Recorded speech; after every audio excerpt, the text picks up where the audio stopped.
제가 미국에 와서 낯선 것들이 여러 가지가 있습니다. 그 중에 하나가 추석이 다가오면 이 미국에서 생활할 때는 너무나도 조용하다는 사실입니다. 아직까지도 적응이 되지 않았습니다. 한국에서는 벌써 시끌벅적합니다. 나라가 들썩들썩거리고요. 또 추석을 선물을 사기 위해서 많은 곳으로 나아가 많은 사람들이 선물을 준비하고 또 고향을 내려갈 준비를 하게 됩니다. 그것에 비한다면 이곳에서의 추석은 너무나도 조용하게 지나가는 것 같아 보입니다. 저는 전라도 정읍이 저희 시골인데요. 보통 차로 내려가면 4시간밖에 되지 않는 거리입니다. 그런데 추석 때 내려갈 때는 심할 때는 12시간 이상 걸린 적도 있습니다. 차가 서서 한두 시간을 그냥 그 자리에 서 있는 경우도 많이 있었습니다. 이렇게 추석이 되면 우리나라에서는 많은 사람들이 고향을 찾아 떠나게 됩니다. 저는 이러한 모습들을 기억하면서 추석이 다가오면서 이스라엘 백성 가운데도 이러한 모습이 있었음을 발견하였습니다. 오늘 시편 121편 말씀을 통해서 하나님의 성전을 찾는 순례자들이 어떤 마음을 가지고 지금 나아가고 있으며 또한 그 순례자들은 우리들에게 어떤 말씀을 전해주고 있는지를 살펴보면서 하나님의 크신 은혜를 나누기를 소망합니다. 오늘 말씀인 시편 121편은 많은 성도님들이 많이 애송하는 시편 중에 하나입니다. 특별히 이 시편은 독특한 배경을 가지고 있습니다. 오늘 성경을 가만히 보시면요, 부제로서 무엇이라고 적혀 있습니까? 121편에 성전에 올라가는 노래라고 되어 있습니다. 이스라엘 백성이 하나님의 성전을 찾으며 성전에 올라갔을 때에 이 시편을 노래하고 있었다고 말하고 있습니다. 특별히 시편은 120편부터 134편까지 몇 개의 시편인 것 같습니까? 120편부터 134편까지 15개의 시편이 성전을 올라가는 시편입니다. 마치 우리가 지방에서 서울로 올라간다를 표현을 하는 것처럼 성전에 올라가면서 부르는 찬양이라고 이야기하고 있습니다. 그래서 이 시편은 모든 신자들에게 큰 위로와 확신을 주는 시편이며 심지어 우리가 방금 전에 드렸던 찬양의 가사도 이 시편의 내용을 담고 있습니다. 뿐만 아니라 루터교에서는 세례식이나 장례식을 할 때 이 시편 121편을 낭송한다고 합니다. 얼마나 이렇게 이 시편이 사랑을 받아왔는지를 알 수 있습니다. 그런데 이 시편을 해석하는 데 있어 많은 학자들은 많은 이론들을 내세웁니다. 이렇게 해석할 수도 있고 저렇게 해석할 수도 있다는 많은 이론들을 내세웁니다. 저는 오늘 설교를 부제의 중심을 맞추어 이 시편을 살펴보려고 합니다. 시편은 시라는 것은요, 3가지 중요한 특징이 있습니다. 첫 번째 특징은 모호성입니다. 시편을 가만히 읽어보시면 이것이 정확히 무엇을 의미하는지 대충은 알 수 있겠는데 정확히 무엇이라고 이야기하기에는 모호한 점이 있습니다. 시편의 두 번째 특징은 포괄성입니다. 산문에서는 한두 가지의 뜻밖에 담을 수 없지만 한 단어를 통해서 많은 의미를 담아낼 수 있습니다. 세 번째 특징은 초월성입니다. 현실의 눈으로 보이는 것만을 이야기하는 것이 아니라 상상할 수 있는 것들을 말할 수 있습니다. 시편에는 이러한 모든 성질이 있기에 우리는 시편을 다양하게 해석할 수 있는 것입니다. 이러한 관점에서 시편 121편을 하나님의 성전을 찾는 순례자의 시편으로서 오늘 우리는 살펴보고자 하는 것입니다. 이스라엘 백성이 포로로 돌아왔던지 아니면 다른 상황에 놓여 있던지 이 시편은 순례자들이 예루살렘에 있는 성전을 향해 올라가면서 부르던 찬양이었습니다. 이스라엘의 남자들은 1년에 3번 예루살렘 성전에 올라가 하나님을 제사를 드려야만 했습니다. 어느 때였죠? 첫 번째는 6월절이었고요. 그리고 두 번째는 77절이었습니다. 그리고 마지막 세 번째는 초막절이었습니다. 이 절기가 되면 이스라엘 백성의 남자들은 예루살렘을 향하여 출발했던 것입니다. 그곳 가운데 나아가 하나님을 제사를 드렸던 것입니다. 마치 우리가 추석이 되어 고향을 찾아가는 것처럼 이스라엘 백성 또한 이렇게 여호와의 성전을 찾아 하나님을 예배하며 제사를 드렸습니다. 그러한 모습이 어떠하였을까요? 오늘 본문 시편 121편을 살펴보면서 그들의 마음을 살펴보고자 합니다. 먼저 오늘 1절 말씀을 같이 읽겠습니다. 내가 산을 향하여 눈을 들리라. 나의 도움이 어디서 올까? 지금 이 시편 기자는 무엇을 보고 있습니까? 자신의 눈앞에 산을 보고 있습니다. 이 산을 보면서 어떤 생각을 했을까요? 이제 자기의 집에서, 예루살렘에서 멀리 떠난 자기의 집에서 예루살렘을 향하여 출발하고자 합니다. 그런데 자신의 눈앞에 보이는 것이 무엇입니까? 험준한 산이 자신의 눈앞에 보이고 있습니다. 그리고 소문을 가만히 들어봤더니 앞집에 먼저 출발했던 순례자가 산을 오르는 중에 다리를 헛디뎌서 낭떠러지에서 떨어졌다는 소문을 들었습니다. 또 뒷집에 사는 사람들의 이야기를 들어봤더니 하나님의 성전을 찾기 위하여 산에 나아갔는데 사자와 곰이 그를 덮쳐서 크게 다쳤다는 소식이 들려옵니다. 이 험준한 산을 보면서 이 순례자는 무엇을 생각했겠습니까? 이제 예루살렘을 향하여 달려가 하나님을 제사하며 예배해야 하는데 그 험준한 산이 자신 눈앞에 보이면서 두려움 속에 지금 떨고 있습니다. 자신의 발이 헛디뎌서 죽을 수도 있고 사자와 곰이 자신을 덮칠 수도 있으며 수많은 위험이 도사리고 있는 험준한 산이 자신의 눈앞에 보이고 있는 것입니다. 그것을 생각하면 생각할수록 자신의 마음이 답답해져 옵니다. 이러한 상황 속에서 이 시편 기자는 어떤 고백을 하고 있습니까? 1편 1절 하반절을 보시면 나의 도움이 어디서 올까라고 고백하고 있습니다. 나의 도움이 도대체 어디서 올까?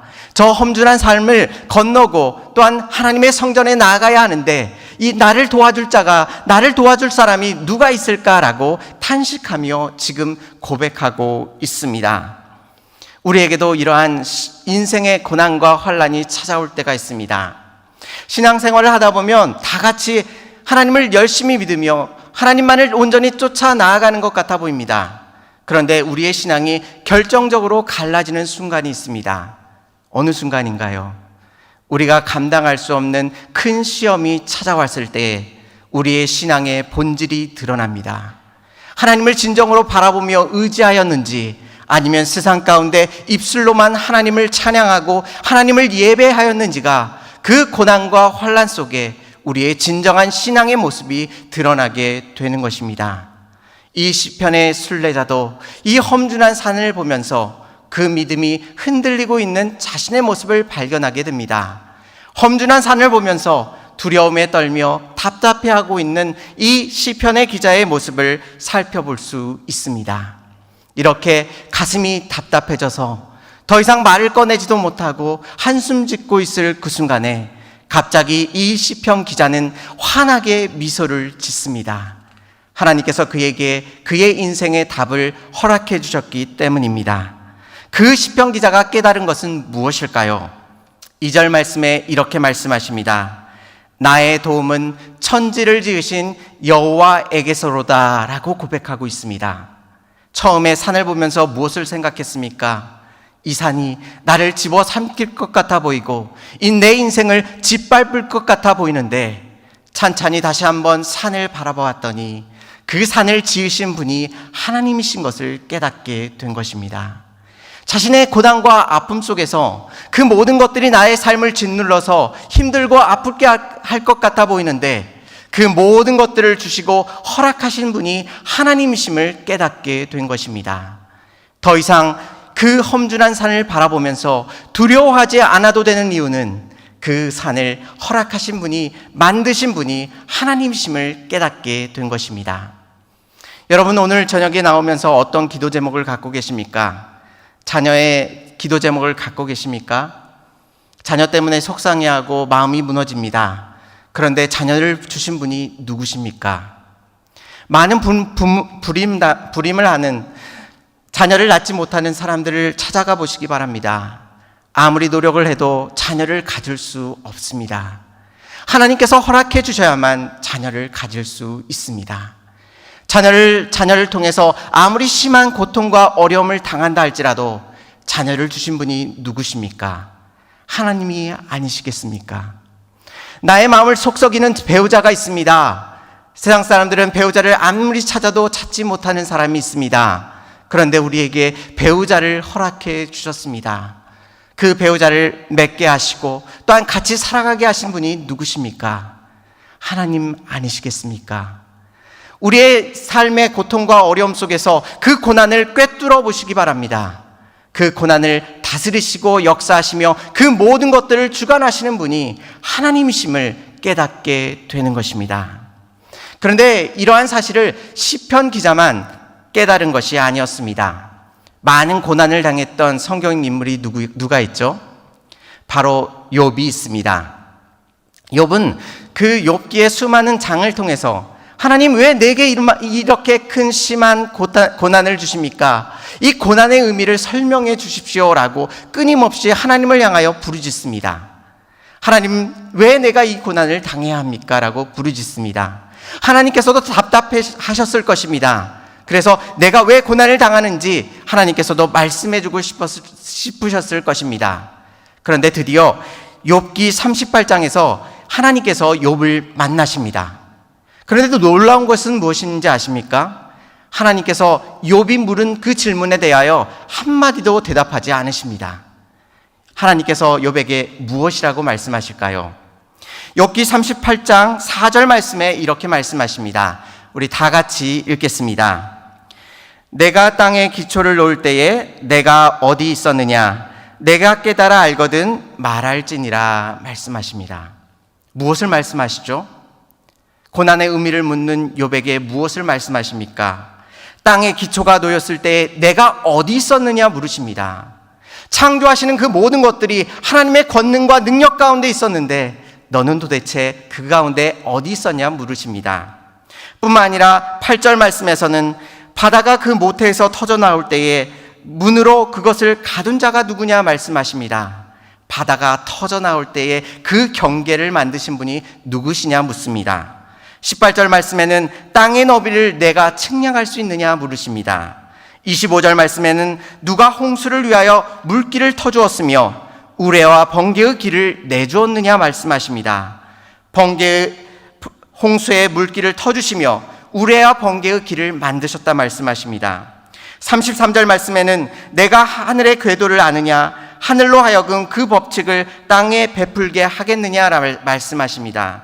41절 말씀에서는 까마귀 새끼가 하나님을 향하여 부르짖으며 먹을 것이 없어 허우적거릴 때에 그것을 위하여 먹을 것을 마련해 주신 이가 누구시냐라고 말씀하고 계십니다. 이 땅의 모든 것들을 속속들이 다 주관하시고 알고 계시는 천지를 창조하신 여호와께서 이 땅을 다스리고 계시는데 내가 어떻게 고난의 의미를 따져 물을 수 있느냐고 묻고 계신 것입니다. 하나님께서 우리에게 이렇게 답변하십니다. 인생의 고난을 왜 내게 주십니까? 왜 내게 이러한 일들을 행하십니까? 라고 물을 때에 하나님께서는 이 땅의 모든 것들을 창조하셨을 뿐만 아니라 그 모든 것들을 부족함 없이 아낌없이 하나님께서 통치하시고 다스리고 계심을 그들에게 확인시켜주고 계시고 지금 우리에게 말씀해주고 계신 것입니다. 욥이 발견했던 것은 천지를 지으신 하나님을 발견하게 된 것입니다. 우리에게도 이러한 놀라운 하나님의 은혜가 있기를 원합니다. 고난과 환난 속에 무너진 우리의 인생 가운데 천지를 지으신 하나님께서 우리의 마음 가운데 찾아와 주셔서 우리의 마음을 일으키시며 또한 우리의 인생을 걸어갈 수 있도록 격려해 주십니다. 이 하나님의 귀하신 인도하심과 역사하심을 바라볼 수 있는 저와 성도님들이 되시기를 바랍니다. 그렇다면 하나님께서는 우리를 어떻게, 그 천지를 지으신 하나님께서 어떻게 우리를 인도해 주실까요? 오늘 본문 3절과 4절 말씀을 같이 읽겠습니다. 여호와께서 너로 실족하지 아니하게 하시며 너를 지키시는 이가 졸지 아니하시리로다. 이스라엘을 지키시는 자는 졸지도 아니하시고 주무시지도 아니하시리로다. 아멘. 하나님께서 먼저 여호와께서 어떻게 하신다고 말씀하십니까? 실족하지 않게 하신다고 말씀하십니다. 여기서 실족이라는 단어는 미끄러짐이라는 단어와 발이라는 단어가 합쳐져서 이 뜻을 이루고 있습니다. 그런데 여러분, 산을 걸을 때에 내가 넘어져야, 이 순간에 넘어져야 하겠다라고 생각하고 넘어지시는 분이 있으십니까? 그 누구도 없습니다. 실족하는 그 순간은 내가 상상할 수도 없었던 순간입니다. 나는 분명히 바른 길을 걷고 있을 것 같은데 한순간에 중심이 무너져서 넘어지게 되는 것입니다. 우리의 인생이 우리의 능력과 우리의 판단으로 모든 것들이 컨트롤될 것 같은데 그렇지 아니한 것들이 너무나도 많다는 사실을 알게 됩니다. 우리가 운전을 잘합니다. 내가 운전을 잘하면 사고가 나지 않습니까? 중앙선을 침범해서 음주운전을 해서 중앙선을 침전해서 내 차를 위하여, 내 차를 향하여 달려온다면 여러분은 피할 수 있으시겠습니까? 내가 이 세상의 모든 것들을 다 감당할 수 있을 것 같아 보이는데 순례자가 산을 건너갈 때에 모래 속에 감추어진 바위가 미끌미끌거리는데 그것을 보지 못하고 함부로 밟았다가 그 발이 미끄러져서 넘어진다면 그것을 어떻게 알아서 방지할 수 있겠습니까? 우리 인생의 많은 부분들이 우리의 힘과 능력으로 감당할 수 없는 것임을 고백합니다. 실족하는 그 순간에 하나님께서 어떻게 하신다고 말씀하십니까? 우리의 생각과 우리의 능력으로 그것들을 할 수 없는 그 순간에 하나님께서 졸지도 아니하시고 주무시지도 아니하시며 우리의 삶의 모든 아픔과 어려움을 주님께서 품에 안아주시고 그 발이 실족하지 아니하도록 하나님께서 우리의 발을 지켜 보호해 주신다고 약속해 주고 계신 것입니다. 여러분, 하나님께서 잠시 잠깐 쉬는 시간이 있으시다면 어떻게 하시겠습니까? 하나님께서 잠시 잠깐 피곤하셔서 어느 순간에는 잠시 잠깐 우리의 인생을 돌보지 않으신다면 여러분이 어떻게 따져 물으시겠습니까? 이 땅을 창조하시고 다스리시는 분이신데 여러분이 어떻게 따져 물을 수 있으시겠습니까? 그런데 하나님께서는 무엇이라 말씀하십니까? 하나님께서는 졸지도 않으시고 주무시지도 않으신답니다. 그런데 왜 우리의 마음속에는 답답함이 있죠? 하나님께서 마치 주무시는 것 같아 보입니다. 마치 졸고 계신 것 같아 보입니다.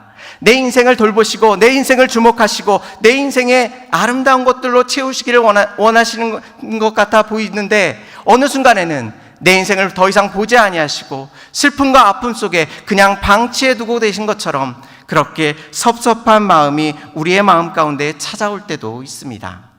그런데 지금 이러한 마음이 시편의 수많은 사람들 또한 이렇게 고백하였습니다. 시편 44편 23절 말씀에서는 악한 적군이 들어와서 이스라엘 백성을 수많은 이스라엘 백성을 쳐서 죽입니다. 그러한 가운데 이 시편 기자는 이렇게 고백합니다. 주여 깨소서 어찌하여 주무시나이까? 일어나시고 우리를 영영히 버리지 마소서. 이렇게 고백합니다. 적군이 쳐들어와 이스라엘을 치자 주여 왜 지금 주무시고 계십니까? 왜 우리를 도와주고 계시지 않으십니까? 라고 그렇게 외치고 있는 것입니다. 그런데 이렇게 한탄하고 어려운 그 순간에 하나님께서 천지를 지으신 하나님께서 우리의 인생 가운데 찾아와 주셔서 도우시고 역사하시고 다스리시는 것을 경험할 때에 우리의 믿음이 견고하여지는 것을 발견하게 됩니다. 고난과 환난이 의미 없이 흘러가는 것이 아니라 그 고난과 환난을 통하여 이룰 수 없는, 그것을 통해서는 이룰 수 없는 놀라운 신앙의 경지로 우리를 이끌어가고 계신 것입니다. 하나님의 손이 짧아 우리를 구원해 주지 못하시는 것이 아닙니다. 하나님께서는 우리의 모든 인생 가운데 그의 크신 권능과 능력으로 우리의 삶의 모든 것들을 돌보시고 역사해 주고 계십니다. 잠시 잠깐 하나님이 졸고 계신 것 같아 보이고 잠들어 계신 것 같은 그 순간에도 하나님께서 우리의 삶의 옆에서 우리의 삶을 응원하시며 또한 실족하지 아니하도록 우리의 발을 붙드심을 믿으시며 나아갈 수 있는 저와 성도님들이 되시기를 바랍니다. 시편 기자는 또 이렇게 고백합니다. 5절과 6절 말씀에 이렇게 고백합니다. 다 같이 읽도록 하겠습니다. 여호와는 너를 지키시는 이시라. 여호와께서 내 오른쪽에서 내 그늘이 되시나니 낮의 해가 너를 상하게 하지 아니하며 밤의 달도 너를 해치지 아니하리로다. 아멘.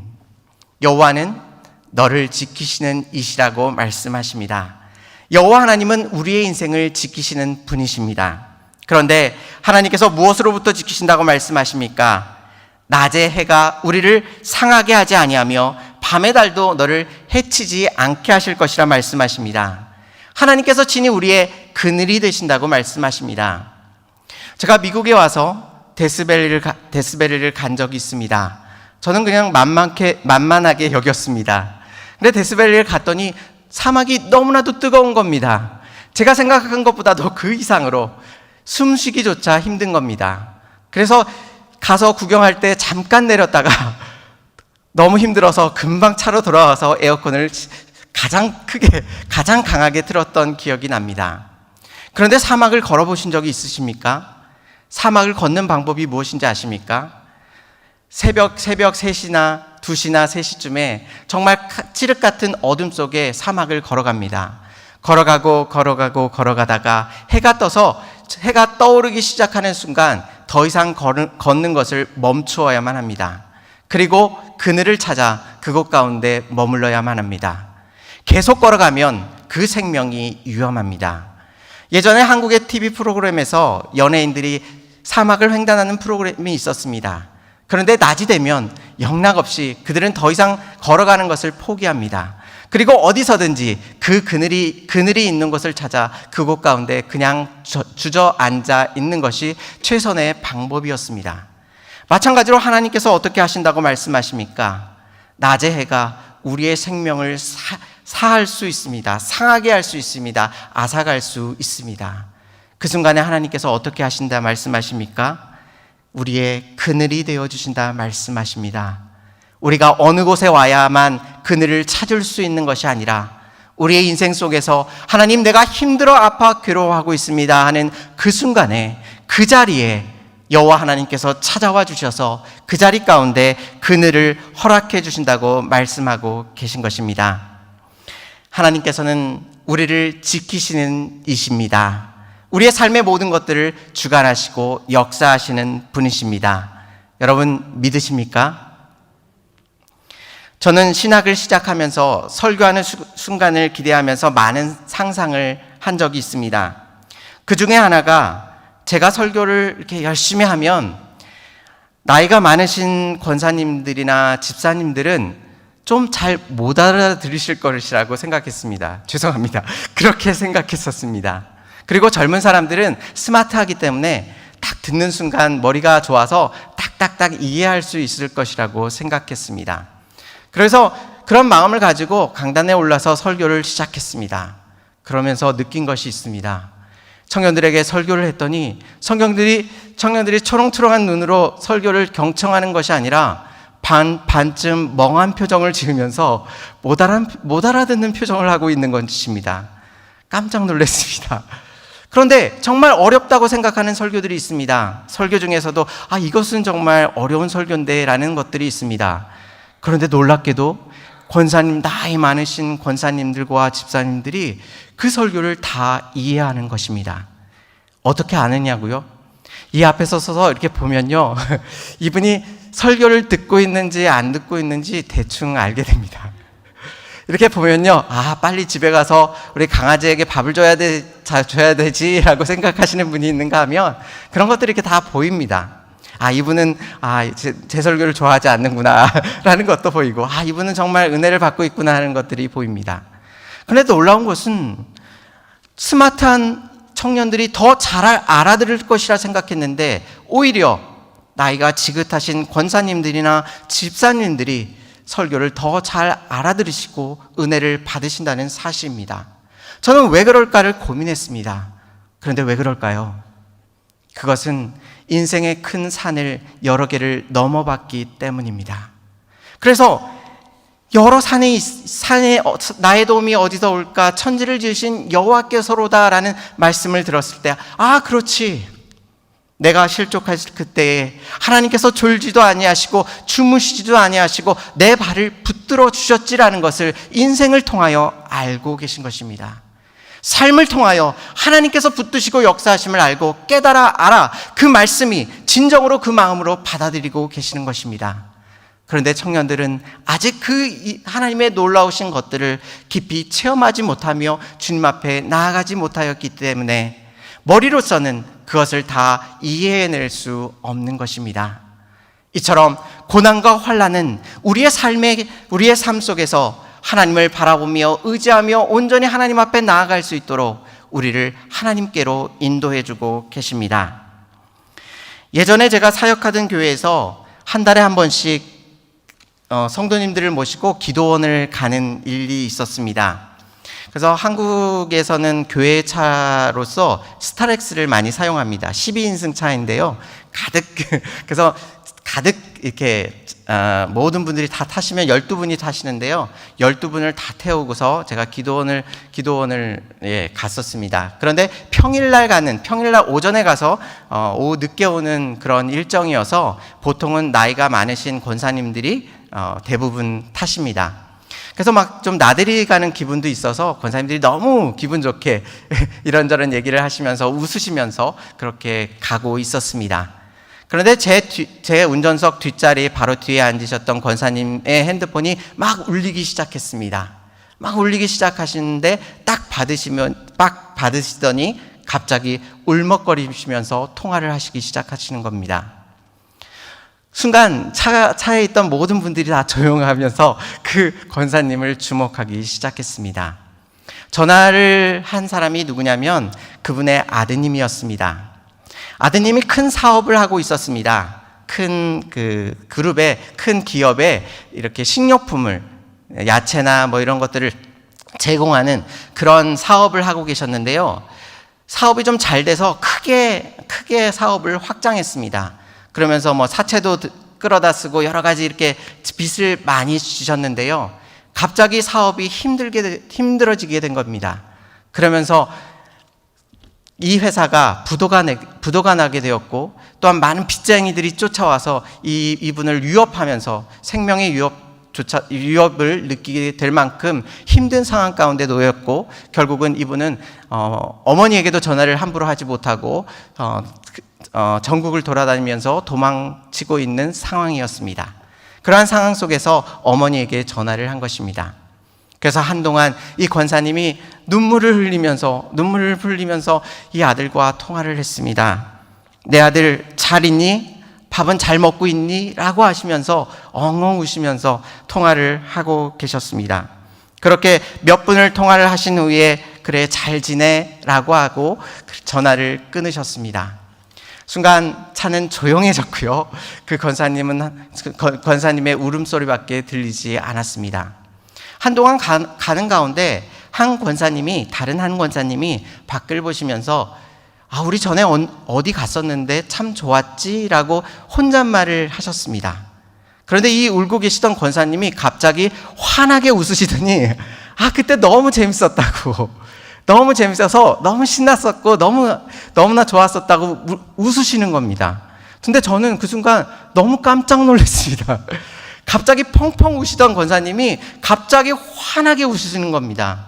그래서 제가 백미러로 보면서 이 권사님이 다른 분들의 그 마음을 상하지 않게 하기 위해서 그렇게 웃으시는가라고 이렇게 봤거든요. 그런데 그런 웃음이 아니었습니다. 너무 진심으로 환하게 웃고 계신 것이었습니다. 근데 그 모습이 제게는 너무 좀 충격적이었습니다. 앞에서는 엉엉 심하게 우시다가 갑자기 환하게 웃으시는 것입니다. 그 모습이 저는 처음에는 이해가 되지 않았습니다. 그리고 돌아와서 그 모습을 곰곰이 되짚어 생각해 보았습니다. 그런데 그 권사님의 모습 속에 깊은 신앙의 경지가 있음을 깨달았습니다. 우리는 시험과 환난이 찾아오면 그 모든 것 가운데 우리의 마음을 무너뜨리고 더 이상 하나님을 바라보지 않고 그렇게 살아가지만 그 순간에도 자녀와 통화할 때 엉엉 울으며 그 마음이 무너졌지만 그 아들을 하나님께서 포기하지 아니하시고 천지를 지으시고 다스리신 하나님이 반드시 그의 아들을 붙드시고 역사하신다는 강한 믿음 속에서 지금 이분들 앞에 웃으며 나아갈 수 있는 것이 깊은 신앙의 경지심을 깨닫게 된 것입니다. 여러분은 어떠하십니까? 성경은 왜 고난과 환난을 당하는 우리에게 항상 기뻐하라고 명령하고 계실까요? 고난과 아픔 속에서도 하나님께서 우리의 삶에 찾아와 주셔서 그 순간에도 지키고 보호하시기에 우리가 항상 기뻐할 수 있을 만한 정당한 이유가 있음을 알게 하여 주십니다. 천지를 지으신 하나님이 잠시 잠깐 왔다 가시는 것이 아니라 항상 우리들 가운데 계셔서 우리의 삶을 붙드시고 인도해 주심을 확인시켜 주고 계신 것입니다. 그래서 7절 말씀에 이렇게 말씀하십니다. 여호와께서 너를 지켜 모든 환난을 면하게 하시며 또 내 영혼을 지키시리로다 말씀하고 계십니다. 여기서 은혜가 되는 것이 무엇인지 아십니까? 하나님께서 어떤 환난만 우리를 지켜주신다 말씀하지 않으십니다. 모든 환난 속에서 하나님께서 우리를 지켜 보호하여 주십니다. 여러분이 어떤 기도 제목을 갖고 나왔을지라도 하나님의 보호하시고 지켜주심을 벗어날 수 있는 기도 제목이 존재하지 않습니다. 하나님께서 우리의 모든 환난을 지켜 보호하시고 면하게 하십니다. 뿐만 아니라 무엇이라 말씀하십니까? 내 영혼을 지키시리라 말씀하십니다. 여러분, 영혼을 위해서 간절히 기도해 보신 적 있으십니까? 영혼에 대하여 얼마나 간절히 기도하며 관심을 갖고 계십니까? 우리가 비록 주목하지 않는 영적인 문제라 할지라도 우리의 영혼을 하나님께서 지켜 보호하고 계신다고 말씀하고 계십니다. 우리가 미처 생각하지 못하였던 것들, 우리가 미처 준비하지 못하였던 것들, 그 모든 것들 또한 하나님께서 지켜 보호하여 주십니다. 뿐만 아니라 오늘 본문 8절 말씀을 같이 읽겠습니다. 여호와께서 너의 출입을 지금부터 영원까지 지키시리로다. 아멘. 여호와께서 내가 나가고 들어가고 하는 그 모든 것들을 잠시 잠깐 지켜주신다 말씀하지 않으십니다. 지금부터 영원까지 지켜주십니다. 잠시 잠깐 이 순간만 지켜주시는 것이 아니라 잠시 잠깐 하나님께서 눈을 감으시는 것이 아니라 지금부터 영원까지 우리를 지켜 보호하여 주신다고 말씀하고 계신 것입니다. 산 앞에 우리는 너무나도 왜소할 수밖에 없고 무기력할 수밖에 없습니다. 고난과 환난이 크게 찾아왔을 때에 우리의 마음을 무너뜨릴 수밖에 없고 하나님을 온전히 바라보지 못할 수밖에 없습니다. 그런데 하나님께서 우리를 포기하지 않으시고 지금부터 영원까지 우리를 붙드시고 인도해 주신다고 약속해 주십니다. 또한 그 고난의 대상이 모든 환난 속에서 우리를 지켜 보호하여 주십니다. 성도 여러분, 여러분 앞에 큰 산이 놓여 있다 할지라도 두려워하거나 놀라지 마시기 바랍니다. 여러분은 여러분의 힘으로 살아가는 사람이 아닙니다. 여러분은 천지를 지으신 여호와 하나님의 힘으로 살아가는 사람들입니다. 삶의 자리에서 천지를 지으신 그 전능하신 하나님을 바라보시기 바랍니다. 졸지도 아니하시고 주무시지도 않은 하나님께서 잠시 잠깐이 아닙니다. 지금부터 영원까지 모든 환난에서 우리를 명쾌하시고 우리의 영혼을 지켜주실 것임을 오늘 시편을 통하여 약속해주고 계십니다. 세상을 향하여 달려가서 멀리 하나님을 떠나신 분들이 있으십니까? 다시 천지를 지으신 하나님 앞으로 돌아오시기 바랍니다. 그 하나님의 권능의 손길이 여러분의 삶을 다시 일으켜 세워주실 것이고 흔들렸던 우리의 믿음을 다시 한번 주님 앞에 견고히 세워주실 것입니다. 우리의 삶에 이 놀라운 은혜로 채우시고 역사하시는 하나님의 놀라우신 은혜가 여러분 가운데 있기를 주님의 이름으로 축원합니다.